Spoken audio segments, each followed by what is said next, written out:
Hey, what's up everybody? It's Jonathan.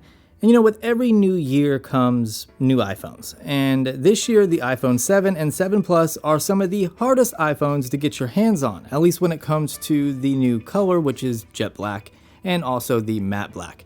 However, I was lucky enough and very fortunate to get my hands on the iPhone 7 and 7 Plus.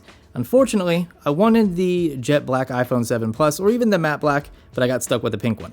However, I want to give you guys my first impressions and initial thoughts, plus a quick unboxing, and let's go ahead and jump straight into this. So in terms of the packaging, everything is very familiar. It's still like a 3D printed iPhone on the front, and it says Apple and all that good stuff. Now inside the box, you have the paperwork first and foremost laying right there on the front. Underneath that, you have the iPhone itself. Underneath that, you have your wall wart basic charger, and then you have your Lightning ear pods, and you also have an adapter on the back of that so you can still use your older headphones. And underneath that, you're going to find your basic USB to Lightning cable. So in terms of its overall design, even though Apple is saying it's an all new design, it's really not. It's pretty much the same thing as the iPhone 6 and 6S. However, they have hidden the antenna lines a bit better by putting them on the top and bottom edges.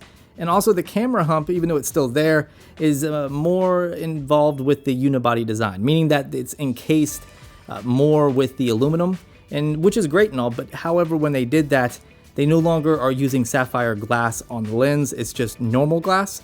So you need to be careful because it's more susceptible to scratching. Now coming straight out of the box, I absolutely hate the new home button design. I really do not like it. Instead of using it as a home button, I keep accidentally activating reachability. Because I'm not pressing it hard enough or whatever the case may be. I can't seem to get used to not, depressing the home button. Although it could change as I get used to it and use it more, but yeah.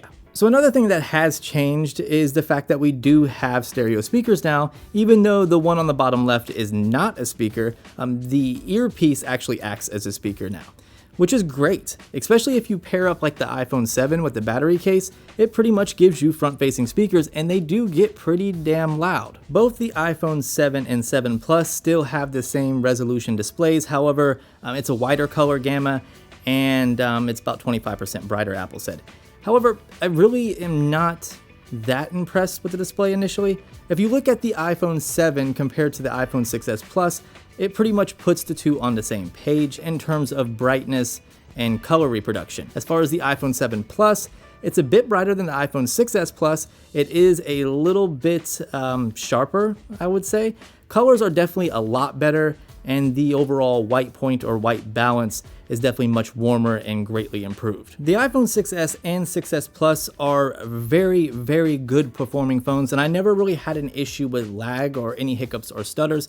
So that means the new A10 Fusion chip is only going to increase that. Now, one of the key differences between the iPhone 7 and 7 Plus's internals comes down to RAM. Now with the iPhone 7 Plus, you are getting 3 gigabytes of RAM, where on the iPhone 7, you're only getting 2. In terms of the camera department, the iPhone 7 now has optical image stabilization, 12 megapixel camera, same as last year. However, you do have an aperture of f1.8 this time around, improved optics, and so far, just off taking a quick few little snaps here and there, I have to say, the camera is pretty amazing. In terms of the iPhone 7 Plus, you have the same 12 megapixel camera as the iPhone 7, except you have 2 of them. One is a 28mm wide angle lens, Apple states, with the same aperture, and then the other is a 56mm telephoto lens with the aperture of f2.8. However, you do not get optical image stabilization on the telephoto, which is, I don't know, a bit confusing considering the telephoto lens needs optical image stabilization more than the wide angle. Okay, so finally we've come to my favorite feature on the new iPhones, and that's the IP67 certification, making it water resistant for 30 minutes up to 1 meter of water.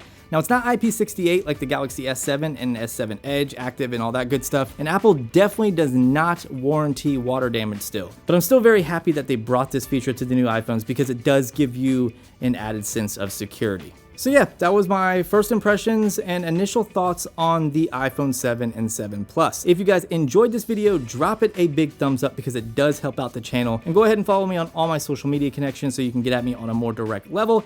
And I'll talk to you guys in the next video. Be easy.